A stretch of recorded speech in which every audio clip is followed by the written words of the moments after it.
На самом деле, мне никогда не было страшно шутить про свою девушку. Мне было страшно только один раз, когда я шутил про Александра Григорьевича Лукашенко. Потому что одно дело, если на тебя обиделась девушка, и совсем другое дело президент, да? Просто вряд ли он будет обижаться так же, как она. Вряд ли я приеду в Беларусь, и Александр Григорьевич со мной не разговаривает.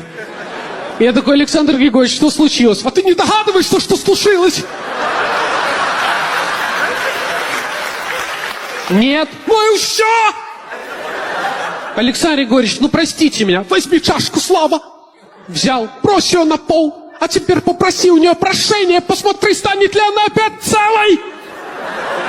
Не станет, Слава, как и моя душа. Есть ощущение, да, что я в Беларусь больше не собираюсь.